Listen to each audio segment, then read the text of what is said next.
ನಮಸ್ಕಾರ ಸ್ನೇಹಿತರೆ. ನಿಮಗೆ ಗೊತ್ತಾ, ನೀವು ಮಲಗೋದಕ್ಕಿಂತ ಮುಂಚೆ ಮಾಡುವಂತಹ ಚಿಕ್ಕ ಪುಟ್ಟ ಕೆಲಸಗಳು ನಿಮ್ಮ ಮೈಂಡಲ್ಲಿ ಎಷ್ಟು ದೊಡ್ಡ ಪ್ರಭಾವನ ಬೀರುತ್ತೆ ಅಂತ. ಸೊ ಎಷ್ಟೋ ಜನ ಇದನ್ನು ತುಂಬಾ ನೆಗ್ಲೆಕ್ಟ್ ಮಾಡ್ತಾರೆ. ಇನ್ನು ಕೆಲವೊಬ್ಬರಿಗೆ ಇದ್ರ ಬಗ್ಗೆ ಒಂದು ಅರಿವು ಕೂಡ ಇರೋದಿಲ್ಲ. ಸೊ ಇವತ್ತಿನ ವಿಡಿಯೋದಲ್ಲಿ ಇದ್ರ ಬಗ್ಗೆ ತಿಳ್ಕೊಳ್ಳೋಣ ಬನ್ನಿ. ಸೊ ಖಂಡಿತ ನೀವು ಈ ವಿಡಿಯೋನ ಸ್ಕಿಪ್ ಮಾಡದೆ ಎಂಡ್ವರೆಗೂ ನೋಡಲೇಬೇಕು. ಹಾಗೆ ಈ ವಿಡಿಯೋ ಇಷ್ಟ ಆದರೆ ಲೈಕ್ ಮಾಡಿ, ಹಾಗೆ ತಪ್ಪದೆ ಚಾನಲ್ನ ಸಬ್ಸ್ಕ್ರೈಬ್ ಮಾಡ್ಕೊಳ್ಳಿ.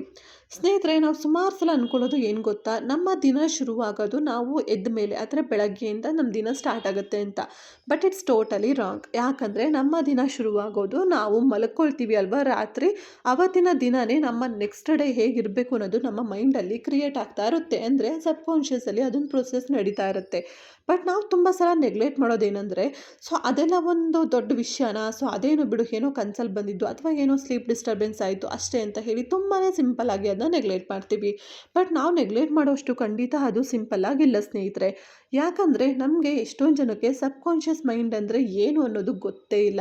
ನಾವು ಅಂದ್ಕೊಳ್ಳೋದೇನು, ಒಂದು ಕಾನ್ಷಿಯಸ್ ಆಗಿದ್ದಾಗ, ಅಂದರೆ ನಾವು ಅಲರ್ಟಲ್ಲಿದ್ದಾಗ ಕಾನ್ಷಿಯಸ್ ಮೈಂಡ್ ವರ್ಕ್ ಆಗುತ್ತೆ. ಇನ್ನೊಂದು ನಮಗೆ ಏನು ಪ್ರಜ್ಞೆನೇ ಇಲ್ಲೇ ಅಂತ ಅಂದಾಗ ನಾವು ಅನ್ಕಾನ್ಷಿಯಸ್ ಆಗ್ತೀವಿ ಅಂತ. ಬಟ್ ಇದೆರಡರ ಮಧ್ಯೆ ಒಂದಿದೆ, ಅದು ಸಬ್ಕಾನ್ಷಿಯಸ್ ಮೈಂಡ್. ಅದು ಏನು ಕೆಲಸ ಮಾಡುತ್ತೆ, ಹಂಗಂದ್ರೆ ಏನು, ಅದ್ರ ಇಂಪಾರ್ಟೆನ್ಸ್ ಏನು ಅಂತ ನಮಗೆ ಇದುವರೆಗೂ ತುಂಬ ಜನಕ್ಕೆ ಇದ್ರ ಬಗ್ಗೆ ಅರಿವಿಲ್ಲ. ಇನ್ನು ತುಂಬ ಜನಕ್ಕೆ ಗೊತ್ತಿದೆ, ಬಟ್ ಕೆಲವೊಮ್ಮೆ ನಾವು ಅದನ್ನ ತಪ್ಪಾಗಿ ಅರ್ಥ ಮಾಡ್ಕೊಳ್ತೀವಿ ಸ್ನೇಹಿತರೆ. ನಾವು ತುಂಬ ಸಲ ಅರ್ಥ ಮಾಡ್ಕೊಳ್ಳೋದು ಏನಂದರೆ, ಸಬ್ಕಾನ್ಷಿಯಸ್ ಮೈಂಡ್ ಅಂದರೆ ನಮ್ಗೆ ಏನು ಥಾಟ್ಸ್ ಇರುತ್ತೋ ಅದ್ರಲ್ಲಿ ಸ್ಟೋರ್ ಆಗುತ್ತೆ ಅಷ್ಟೇ ಅಂತ. ಬಟ್ ನಾವು ಸುಮಾರು ಸಲ ನಾವು ಮಿಸ್ ಮಾಡೋದು ಏನಂದರೆ, ನಾವು ಏನು ಚಿಕ್ಕ ಪುಟ್ಟ ವಿಷಯಗಳನ್ನೂ ಸ್ಟೋರ್ ಮಾಡ್ತಾ ಇರ್ತೀವಿ ಅಲ್ವಾ, ಅದು ಪ್ರತಿಯೊಂದು ಕೂಡ ಆ್ಯಕ್ಷನ್ಸ್ ಮುಖಾಂತರ ನಮ್ಮ ಜೀವನದಲ್ಲಿ ಹೊರಗಡೆ ಬರ್ತಾ ಇರುತ್ತೆ. ಬಟ್ ನಮಗೆ ಅದರ ಒಂದು ಅರಿವು ಇರೋದಿಲ್ಲ. ನಾವು ಅದನ್ನ ಐಡೆಂಟಿಫೈ ಮಾಡೋದು ಕೂಡ ಸ್ವಲ್ಪ ಕಷ್ಟ ಆಗುತ್ತೆ ನಮಗೆ. ಯಾಕಂದರೆ ನಮ್ಗೆ ಅದ್ರ ಬಗ್ಗೆ ನಾಲೆಡ್ಜೇ ಇರಲ್ಲ ಅಲ್ವಾ. ಸೊ ಅದಿದ್ರಿಂದನೇ ಬರ್ತಾ ಇದೆ ಅಂತ ಹೇಳಿ ನಾವು ಕೂಡ ತಿಳ್ಕೊಳ್ಳೋದು ಸ್ವಲ್ಪ ಕಷ್ಟ ಆಗ್ಬೋದು.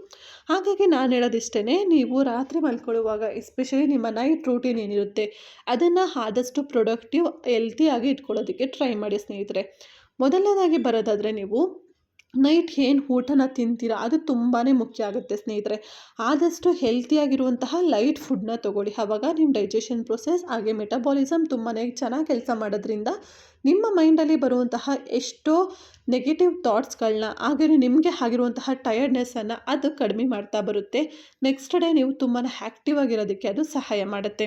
ಇನ್ನು ಸೆಕೆಂಡ್ನೇದಾಗಿ ಬರೋದಾದರೆ, ಯಾವುದಾದ್ರು ಒಂದು ವಿಷಯಗಳು ನಿಮ್ಮ ಮೈಂಡಿಗೆ ತುಂಬಾ ಡಿಸ್ಟರ್ಬ್ ಮಾಡುತ್ತೆ ಅಥವಾ ಶಾಕ್ ಕೊಡುವಂತಹ ವಿಷಯಗಳು ಏನಿರುತ್ತೆ ಅಲ್ವಾ, ಅದನ್ನು ದಯವಿಟ್ಟು ಅತಿಯಾಗಿ ಡಿಸ್ಕಸ್ ಮಾಡೋಕ್ಕೆ ಹೋಗಬೇಡಿ. ಫಾರ್ ಎಕ್ಸಾಂಪಲ್, ಇಡೀ ದಿನ ಏನೆಲ್ಲ ಆಗಿರುತ್ತೆ ಅದನ್ನು ನೈಟ್ ಆಲ್ಮೋಸ್ಟ್ ಮನೇಲಿ ಎಲ್ಲರೂ ಬಂದು ಊಟ ಮಾಡಿ ಫ್ರೀಯಾಗಿ ಕುಂತಿರ್ತೀವಿ ಅಂದಾಗ ಕೆಲವೊಂದು ವಿಚಾರಗಳನ್ನ ನಾವು ಡಿಸ್ಕಸ್ ಮಾಡ್ತಾ ಇರ್ತೀವಿ. ಅಂಥ ಸಮಯದಲ್ಲಿ ಆದಷ್ಟು ಖುಷಿಯಾದಂತಹ ವಿಷಯಗಳನ್ನ ಡಿಸ್ಕಸ್ ಮಾಡಿ. ಇವಾಗ ನಿಮಗೇನೋ ತುಂಬ ಇಡೀ ದಿನ ಎಲ್ಲ ಏನೋ ಒಂಥರ ನೆಗೆಟಿವ್ ಫೀಲಲ್ಲಿ ಇರ್ತೀರಾ ಅಂತಂದಾಗ, ಅಫ್ಕೋರ್ಸ್ ನಮಗೆ ಬೇಜಾರಾಗಿರೋದನ್ನ ನಾವು ನಮ್ಮ ಫ್ಯಾಮಿಲಿ ಜೊತೆ ಅಥವಾ ಫ್ರೆಂಡ್ಸ್ ಜೊತೆ ನಾವು ಆ ಥರ ಶೇರ್ ಮಾಡ್ತೀವಿ, ಅದು ಒಳ್ಳೆಯದೇ. ಬಟ್ ಅದನ್ನೇ ನಾವು ಕೀಪ್ ಆನ್ ನಾವು ಅದೇ ಪದೇ ಪದೇ ಪದೇ ಪದೇ ಮಾತಾಡ್ತಾ ಇದ್ದಾಗ ನಮ್ಮ ಸಬ್ಕಾನ್ಷಿಯಸ್ ಮೈಂಡಿಗೆ ಅದು ಈಸಿಲಿ ಹೋಗಿ ಸ್ಟೋರ್ ಆಗಿಬಿಡುತ್ತೆ. ಮತ್ತು ನೆಕ್ಸ್ಟ್ ಡೇಗೂ ಕೂಡ ನಮ್ಮ ಸಬ್ಕಾನ್ಷಿಯಸ್ ಮೈಂಡ್ ಅದನ್ನೇ ಪ್ರೊಸೆಸಿಂಗ್ನ ಸ್ಟಾರ್ಟ್ ಮಾಡಿಬಿಡುತ್ತೆ. ಹಾಗಾಗಿ ಅದನ್ನು ಕಡಿಮೆ ಮಾಡಿಬಿಟ್ಟು, ನಿಮಗೆ ದಿನದಲ್ಲಿ ಒಂದು 5% ಖುಷಿ ಇದ್ದರೂ ಪರವಾಗಿಲ್ಲ, ಆ ಖುಷಿನ ನೀವು 100% ಖುಷಿಯಾಗಿರೋ ಥರ ಫೀಲ್ ಮಾಡ್ಕೊಳ್ಳಿ. ಓಕೆನಾ. ನಾವಿದಕ್ಕೆ ವಿಜುವಲೈಸೇಷನ್ ಅಂತ ಕೂಡ ಹೇಳ್ತೀವಿ. ಸೊ ನೀವು ಈ ಥರ ಫೀಲ್ ಮಾಡ್ಕೊಂಡಾಗ ಏನಾಗುತ್ತೆ ಅಂದರೆ, ನಿಮ್ಮ ಮೈಂಡಲ್ಲಿ ಆದಷ್ಟು ಕೂಡ ಖುಷಿಯಾಗಿ ನಿಮ್ಮನ್ನ ಹೇಗೆ ಇಡಬೇಕು ಅಂತ ಹೇಳಿ ಆ ಮೈಂಡ್ ಕೂಡ ಯೋಚನೆ ಮಾಡ್ತಾ ಇರುತ್ತೆ. ಹಾಗೆ ಆ ಒಂದು ಯೋಚನೆಗೆ ತಕ್ಕಂತೆ ನಿಮ್ಮ ಲೈಫಲ್ಲಿ ನೀವು ಆ್ಯಕ್ಷನ್ಸ್ನ ಕೂಡ ತಗೊಳ್ತಾ ಹೋಗ್ತೀರಾ, ಗೊತ್ತಿಲ್ಲದೇನು. ಓಕೆನಾ. ಹಾಗಾಗಿ ಅದು ತುಂಬಾ ಇಂಪಾರ್ಟೆಂಟ್.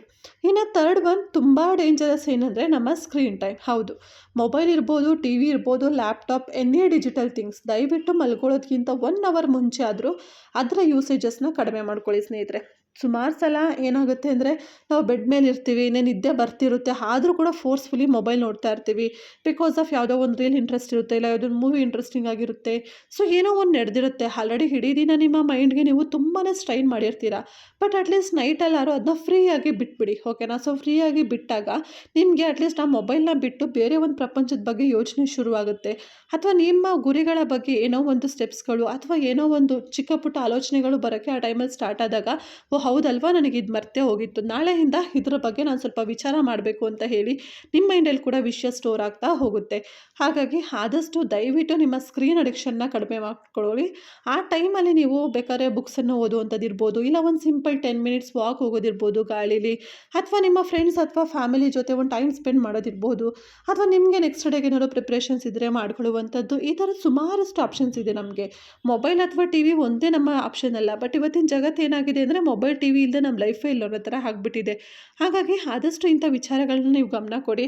ಆವಾಗ ನಿಮಗೂ ಕೂಡ ಲೈಫಲ್ಲಿ ಪ್ರೊಡಕ್ಟಿವಿಟಿ ಜಾಸ್ತಿ ಆಗುತ್ತೆ. ಹಾಗೆ ನಿಮ್ಮ ಮೈಂಡ್‌ಗೂ ಕೂಡ ಒಂದು ನೀವು ಸಿಗ್ನಲ್‌ನ ಕೊಡ್ತಾ ಇರ್ತೀರ. ನಿಮ್ಮ ಲೈಫ್ ಹೇಗಿರಬೇಕು ಅಂತ ನೀವು ಊಹೆ ಮಾಡ್ಕೊಳ್ತಿದ್ದೀರಾ ಅಂತ ಅದಕ್ಕೊಂದು ಐಡಿಯಾ ಸಿಕ್ಕಾಗ ಅದೇ ಥರ ಬ್ರೈನ್ ಕೂಡ ಪ್ರೊಸೆಸಿಂಗ್ ಮಾಡೋಕ್ಕೆ ಸ್ಟಾರ್ಟ್ ಮಾಡುತ್ತೆ. ಸೊ ಐ ಹೋಪ್ ಇವತ್ತಿನ ಈ ಒಂದು ವಿಡಿಯೋ ತಮ್ಮೆಲ್ಲರಿಗೂ ಇಷ್ಟ ಆಗಿರ್ಬೋದು ಅಂತ ಅನ್ಕೊತೀನಿ ಸ್ನೇಹಿತರೆ. ಪ್ಲೀಸ್ ಇಷ್ಟ ಆಗಿದ್ರೆ ಲೈಕ್ ಮಾಡಿ, ಚಾನಲ್‌ನ ಸಬ್ಸ್ಕ್ರೈಬ್ ಮಾಡ್ಕೊಳ್ಳಿ. ಹಾಗೆ ನಮ್ಮ ವಿಡಿಯೋಸ್ ಇಷ್ಟ ಆಗಿದ್ದಲ್ಲಿ ಲೈಕ್ ಮಾಡೋದನ್ನು ಮರಿಬೇಡಿ.